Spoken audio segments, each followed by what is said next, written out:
Alors déjà, moi, la première chose, c'est le premier mot qui me vient à l'esprit, c'est bienveillance. Donc Marianne et de la bienveillance à elle toute seule, c'est le mot qui vraiment qui me vient à l'esprit en premier. Alors bonjour Marianne, le plaisir est partagé. Donc je m'appelle Florence Fabre, j'habite à Menton, dans le sud de la France, et nous avons partagé une expérience dans l'aménagement de mon appartement. Alors, une petite présentation rapide. Donc, moi, je suis docteur en pharmacie de formation. Je suis séparée et j'élève seule mes 4 enfants. Donc, j'ai acquis un appartement il y a 5 ans, quand j'ai pu un petit peu me retourner après la séparation, donc que je n'ai pas du tout investi en termes d'espace. On ne s'est pas du tout approprié les lieux, et donc, faute de temps et de moyens, parce que je travaillais beaucoup. Et donc, au cours d'une reconversion professionnelle en architecture d'intérieur et design d'espace pertinent, petit à petit, je suis venue à l'idée de repenser complètement les volumes de notre lieu de vie pour qu'il soit vraiment adapté à la manière dont on vit tous les 5 ensemble, dont on cohabite, et pour que chacun trouve sa place dans cet appartement.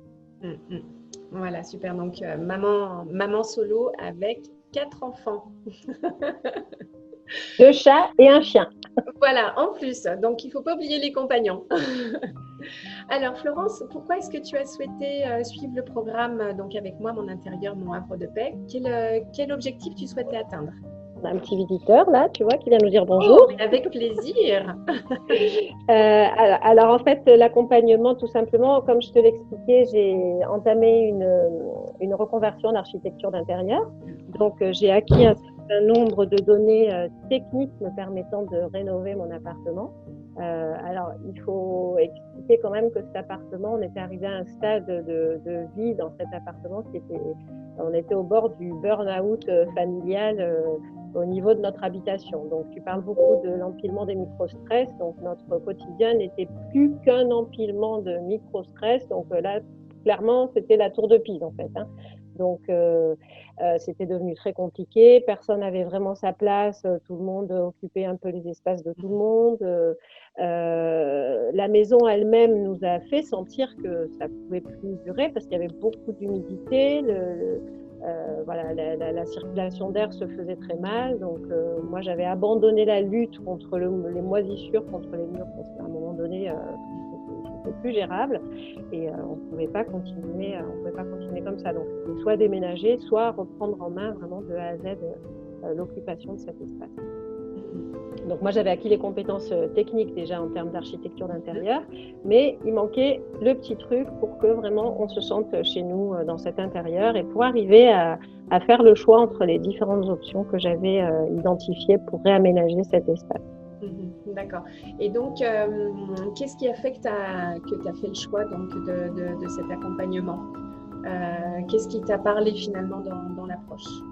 Alors déjà, le gros problème, c'est que j'ai beaucoup réfléchi au volume, aux espaces. Donc, je suis arrivée à sortir plusieurs solutions qui pouvaient nous convenir sur le papier. Mais je me suis retrouvée vraiment bloquée devant la multiplicité de ces solutions parce que je ne savais pas laquelle choisir, avec la grosse pression de se dire je n'ai pas droit à l'erreur. Donc là, je me lance dans des gros travaux, je ne peux pas me tromper. Et je veux que cet appartement, ça soit vraiment un lieu de vie où on puisse vivre sereinement en famille, parce qu'après, à un moment donné, c'est vraiment les relations familiales qui en pâtissent, et toute la cellule familiale qui est mise en danger quand il y a trop de tension dans un lieu de vie. Et ça, par contre, cette dimension-là, je ne l'avais pas suffisamment, en tout cas, dans ma formation professionnelle. Et je me suis retrouvée bloquée devant mes plans sans savoir quoi choisir et sans savoir pourquoi ça bloquait. Alors finalement, le programme, ce qu'on a fait ensemble aujourd'hui, qu'est-ce qu'il y a eu comme transformation personnelle, et puis quel impact ça a eu après sur ta rénovation et sur l'espace? Alors déjà, moi, la première chose, c'est le premier mot qui me vient à l'esprit, c'est bienveillance. Donc Marianne et de la bienveillance à elle toute seule, c'est le mot qui vraiment qui me vient à l'esprit en premier. Et moi, j'avais vraiment beaucoup besoin de ça parce que étant à la tête d'une grande famille, je suis toujours dans l'action, dans l'énergie, faut avancer en mode style bulldozer, on va dire. Et en fait, je me suis rendu compte que pendant toutes ces années, donc environ 10 ans de vie seule avec des enfants, je me suis complètement effacée, je me suis mise à l'écart et tous les choix que j'ai faits, c'était pour favoriser l'épanouissement, le bien-être de mes enfants sans prendre le temps de m'attarder sur le mien. Et il y a un moment où tu peux te concentrer sur le bonheur, l'épanouissement des autres, le bien-être des autres, mais si toi, tu n'es pas bien et que c'est toi qui es à la tête de la famille, en fait, finalement, tout ce que tu as fait, c'est vain. Parce que pour que tes enfants, tes cohabitants se sentent bien, il faut que toi, tu te sentes bien aussi. Là, on est dans une période vraiment, on a un virus qui contamine les gens. Moi, je pense que le fait de se sentir pas bien, le fait d'être énervé, le fait d'être agacé dans une habitation, c'est un virus aussi. Et quand il y a une personne qui se sent pas bien, à force de tous ces petits agacements, de tous ces petits énervements, elle contamine toutes les autres personnes comme un virus qui se transmet d'une personne à l'autre. Et finalement, tout le monde se sent mal. Donc, voilà. Moi, ça m'a permis d'être déjà plus bienveillante, du coup, moi-même envers moi. Et ça m'a permis de reprendre ma place par rapport à mes attentes et pas seulement d'un point de vue technique, par rapport à un point de vue qu'est-ce qui me fait du bien, qu'est-ce qui me manque sur un plan un petit peu plus spirituel, profond, qu'est-ce qui me manque pour m'épanouir dans ma maison. Et est-ce que je peux me remettre un petit peu plus au centre de mes préoccupations plutôt que de penser seulement aux autres. Peut-être que tu peux nous expliquer alors comment de dire ok cette rénovation je vais essayer de la faire partir de moi parce que c'est quand même moi la capitaine du navire. Quelle incidence ça a eu après pour bien sûr poser les décisions techniques, mais dans la relation justement avec tes enfants, qu'est-ce que ça a apporté dans ta relation avec les enfants dans le cadre des choix pour chacun? Alors déjà, ça a apporté que j'ai imposé mes choix. Donc j'ai perdu beaucoup de temps au début, je n'arrivais pas à faire mes choix parce que déjà choisir, c'est renoncer. Donc quand tu choisis une option sur un plan d'aménagement, ça veut dire que tu renonces à toutes les autres. Et comme toutes les options proposées, elles ont des avantages, c'est compliqué. Donc au départ, c'est pas perdu, c'est un investissement plutôt de temps, mais on va dire ça comme ça. J'ai perdu beaucoup de temps à demander l'avis des uns et des autres. À chaque fois que je dessinais un nouveau plan, un nouveau projet, j'allais voir tout le monde, qu'est-ce que tu en penses, ta chambre comme ça, qu'est-ce que tu en penses, est-ce qu'elle te convient, et la cuisine, je l'ai prévue comme ça, est-ce qu'elle vous plaît, et c'était échec total, quoi. Donc à chaque fois, tout le monde avait quelque chose à redire, ça n'allait pas parce que ceci, ça n'allait pas parce que cela, personne n'était jamais content, et moi je me retrouvais paralysée parce que du coup je ne savais plus quoi choisir. Donc il y a un moment donné où j'ai dit stop. Maintenant, moi, je réfléchis à la situation, je réfléchis à ce qui est bon pour chacun et aussi et surtout pour moi. Et maintenant, j'impose les solutions que j'estime les plus justes et les plus adaptées à notre situation, sans plus demander l'avis. Une fois que j'ai estimé que j'avais suffisamment écouté les besoins de chacun pour prendre les décisions compatibles avec les attentes et les besoins de chacun. Et finalement, j'ai vraiment ressenti un basculement dans la vision des enfants. Alors, je pense que c'est aussi particulier parce que j'ai changé de métier. Je suis passée de pharmacienne avec une officine que j'ai vendue à un métier d'aménagement d'intérieur. Donc, pour les enfants, c'est pas évident non plus de dire maman, elle change de métier. Il y a aussi une légitimité à acquérir. Et je pense que le fait de leur avoir quand ils ont vu finalement le résultat, qu'ils sont arrivés chacun dans leur chambre, qu'ils ont vu la cuisine, qu'ils ont vu le salon, qu'ils ont vu les WC, des petites choses toutes bêtes, mais qu'ils ont découvert leur nouvel espace, ça a été le waouh. Et le truc, c'est de dire, au fur et à mesure d'avancer les travaux, il y a un moment donné où ils ont complètement lâché prise, ils ont arrêté de donner leur avis et ils ont dit, bon, maman, maintenant... on lui fait confiance. On te fait confiance, on veut pas, on ne te dit plus nous on veut ça, on veut découvrir le résultat final parce qu'on sait que ce sera ce qui nous convient. Voilà. Et ça a été yes. bon. Et puis, ouais, ça, c'est une grosse victoire. Et puis, peut-être pour partager aux éditeurs qui écouteront notre échange, aussi parce que tu as fait preuve de beaucoup, beaucoup, beaucoup d'écoute avant d'être dans cette posture en disant, OK, maintenant, je vais prendre les décisions. Tu as été beaucoup à l'écoute, forcément, de tes enfants et vous avez un très, très joli dialogue entre vous déjà. C'est une phase nécessaire, mais après, il y a un moment donné où il faut arriver à prendre les décisions. Voilà, seul et tranché pour tout le monde. Qu'est-ce que ça, donc d'avoir acquis la confiance des enfants parce qu'ils s'étaient sentis écoutés, en plus d'avoir cette compétence théorique, on va dire, d'être allé chercher un petit peu plus ce qu'il y avait profondément à l'intérieur de toi, quel résultat ça a donné dans la maison? Alors, ça a donné une maison qui est à l'image de là où on voulait se sentir bien, en fait. Aujourd'hui, vraiment, on se sent bien. On a récupéré, heureusement, notre maison juste avant d'être confiné. Donc, c'était vraiment maintenant ou jamais, hein, parce que du coup, on a vécu cette période, enfin, on vit cette période parce qu'on est en plein confinement de manière harmonieuse et il n'y a pas de heurts entre les personnes parce que chacun a un espace à elle. On a des espaces familiaux, donc des espaces communs qui ont été pensés pour que tout le monde puisse y vivre ensemble. Et ça a complètement changé les interactions entre les personnes. Ça n'a rien à voir. Il n'y a plus des tensions qu'il pourrait y avoir sur les occupations de l'espace, sur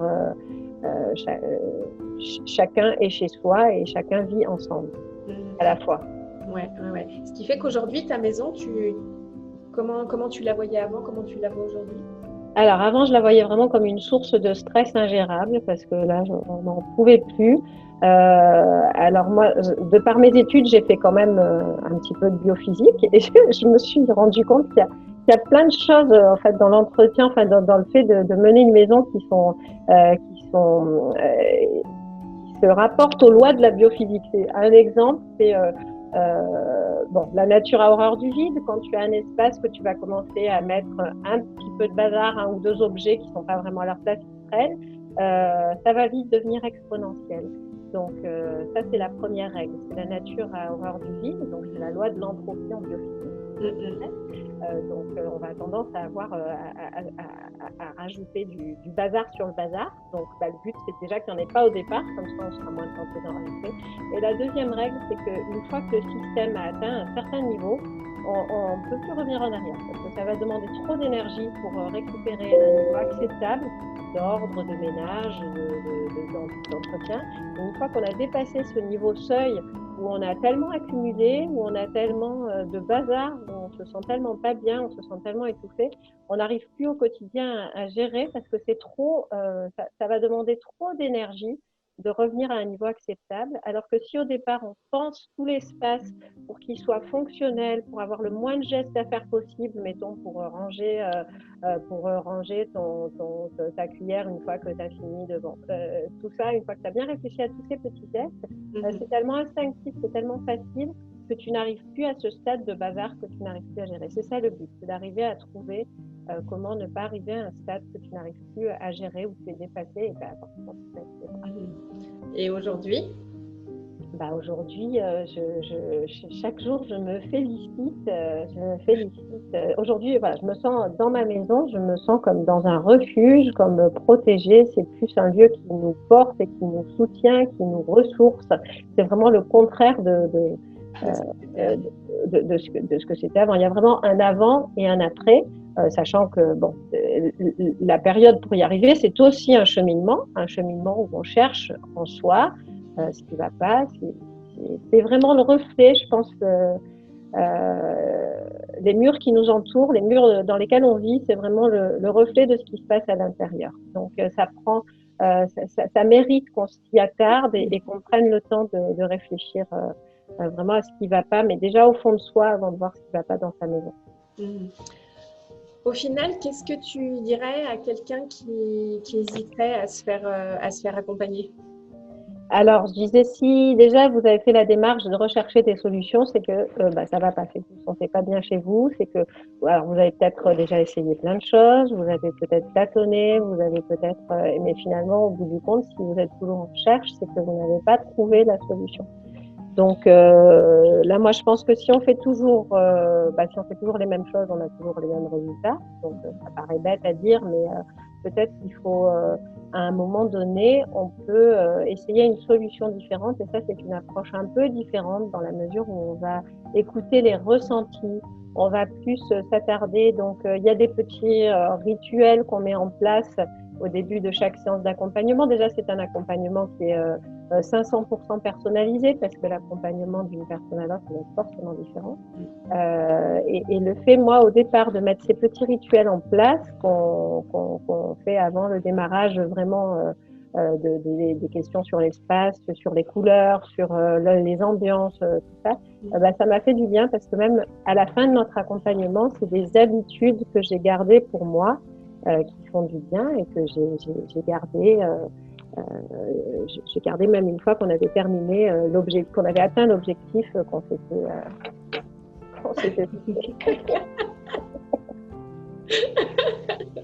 Voilà, donc ne pas oublier la place des animaux dans le logement. Oui, ça fait partie de la réflexion, ça fait partie de la réflexion personnelle. Pourquoi on a ces animaux autour de nous et du coup, quelle est véritablement leur place à l'intérieur de la maison. Merci infiniment, Florence. J'ai adoré les nombreux mois qu'on a passés ensemble et le résultat est vraiment absolument fabuleux. Donc, je mettrai à disposition des personnes qui le souhaitent éventuellement tes coordonnées, puisque aujourd'hui sur le plan professionnel, tu as une large compétence en matière d'aménagement d'espace. En ayant en plus tous les bénéfices de la méthode ADO dispensée à l'intérieur du programme en intérieur de Havre de Paix. Je te laisse le mot de la fin. Qu'est-ce que tu voudrais partager aux personnes qui pourront écouter ça? Alors moi, je voudrais partager d'abord ma gratitude parce que je pense qu'on s'est rencontrés vraiment au bon moment. Donc je pense très sincèrement que si on n'avait pas fait ce chemin ensemble, on ne se sentirait pas aujourd'hui bien dans notre maison comme on l'est aujourd'hui. Et je pense que vraiment tu peux aider d'autres personnes qui sont bloquées. Je pense qu'on a des fois des blocages. Il y a des choses que toi tu peux peut-être voir chez des gens, alors que quand on est on a des lunettes, on a des œillères et on voit pas ce qui se passe. Alors que le fait d'avoir un avis extérieur bienveillant et averti, parce que tu as des compétences dans des domaines très spécifiques qu'on va pas trouver ailleurs. Donc moi je suis ravie d'avoir fait appel à toi. Je suis heureuse du résultat aujourd'hui. Et au point de vue humain, j'ai été ravie de la collaboration qui a dépassé, je pense, le cadre strict des objectifs que je m'étais fixés. Oui, tout à fait. Donc, merci, c'est le mot de la fin. Merci à toi, merci beaucoup. Je te souhaite une belle continuation. Je te souhaite surtout un bel épanouissement professionnel avec ces nouvelles activités. Peut-être que tu peux nous préciser le nom de ta société. Où est-ce qu'on peut te retrouver, Florence? Alors là, je suis en train de faire donc un site internet pour présenter un petit peu ce que je fais. Ça s'appelle grainedologie.com. Donc site en cours d'élaboration. Donc je travaille sur l'aménagement d'espaces intérieurs pertinents. Alors en écoute bien sûr des habitants, remettre l'habitant au centre des préoccupations. Et j'ai suivi la méthodologie de l'atelier homme de Maëlys Dorn, qui vraiment a une spécificité par rapport à l'architecture d'intérieur. C'est vraiment du design d'espace en remettant l'habitant au centre de la préoccupation. C'est pas simplement de la décoration, c'est pas simplement des données techniques qu'on va étaler sur du papier, c'est vraiment remettre l'habitant au cœur du projet. Ok, super. Voilà. Écoute, voilà, j'invite toutes les personnes qui sont sensibilisées à cette approche très spécifique voilà, de l'architecture d'intérieur, ce qui est absolument complémentaire de ce qui se passe aussi dans le programme Mon intérieur, mon havre de paix. Voilà, j'invite les gens à te contacter donc, sur grainesdelogie.com. Merci beaucoup, Florence. Je te dis à Merci très Marianne. bientôt et puis je te souhaite surtout voilà, d'embrayer, enfin de bien te préparer pour le déconfinement et puis toujours de bien profiter de ce cocon voilà, qui abrite ta jolie famille. Merci Florence, à bientôt. Merci Marianne, à très bientôt. Merci, Au revoir. au revoir.